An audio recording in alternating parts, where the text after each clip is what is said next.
In motorcycles, the torque and RPM of a wheel is controlled by manually shifting gear levers up or down with our left foot. Motorcycle gearbox comprises of a series of different gear steps, which can be switched according to the requirement. The gear lever is connected to a shifter shaft, and the other end of the shifter shaft is connected to a ratchet mechanism. This ratchet mechanism activates as shown in the animation.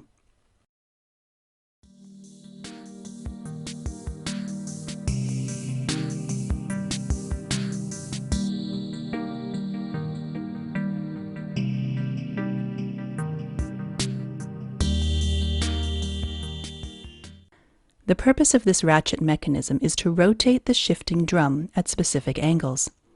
The shifting drum has special shaped channels cut into it. Special attachments known as shifting forks fit into these channels. Gears known as gear dogs or dog clutches fit into these shifting forks. As the shifting drum rotates, the shifting fork, along with gear dogs, slides sideways as shown in the animation. The purpose of sliding dog clutches will be explained shortly. First, let's understand the arrangement of different gears in gearbox. There's an input shaft and an output shaft. The gears are arranged with their axes aligned to their respective shafts. Some gears are internally splined. These splines perfectly mesh with external splines of their respective shafts. These splines allow gears to slide from side to side while maintaining the same angular speed as the shaft. All gears, which are shown here in red color, are splined. Some gears are freewheeling gears.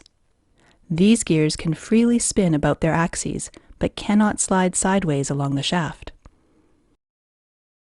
Gears shown in blue color are freewheeling gears. The remaining gear is a static gear, which is attached to the input shaft. Let's number all these gears from 1 to 5 for better visualization. Please note that all freewheeling gears adjacent to dog clutches have recesses.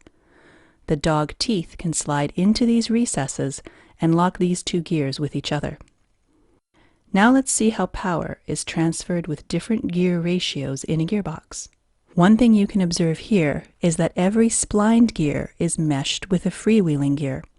In this condition, if we spin the input shaft, no power has transferred to the output shaft. This is the neutral position of the motorcycle. To change into first gear, the gear dog number 5 in the output side slides toward the freewheeling gear number 1 and locks with it. Since the gear number 5 is splined, the output shaft will now spin with this gear. This is the first gear. When we change to second gear, the gear dog number 5 in output shaft returns to neutral position, and gear dog number 4 slides toward number 2 gear and locks with it. The technique is similar when we shift to third gear.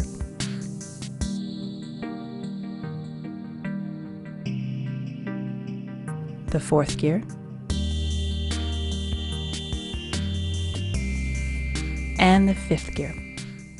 Please note here that before shifting from one gear to the other, the previously locked gear dog returns to neutral position first. Only then it slides into another recess to achieve power transmission. This is why there is a neutral in between every successive gear. But in real life, we find the neutral position only in between first and second gears. To understand how this happens, let's go back to our ratchet mechanism. A star shift detent mechanism is responsible for proper shifting of gears. As we can see, the star plate has ridges and valleys. A spring-biased roller rolls onto these ridges and valleys. The position of the roller at each ridge of the star corresponds to neutral condition. As we can visualize, the roller cannot rest on the ridges of the star and immediately disposes to the appropriate valley, preventing the shifting drum to stop at neutral position. But one of the ridges of this plate is ground off, as we can see here. This is done in between first and second gears so that the roller can briefly rest on this ground-off surface, thus enabling the shifter drum to stop at neutral position instead of shifting directly to second gear.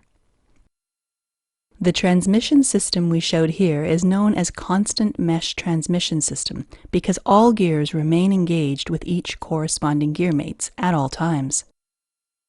In conventional sliding mesh transmission, gear shifting is done by completely disengaging a gear with one gear and re-engaging it with another.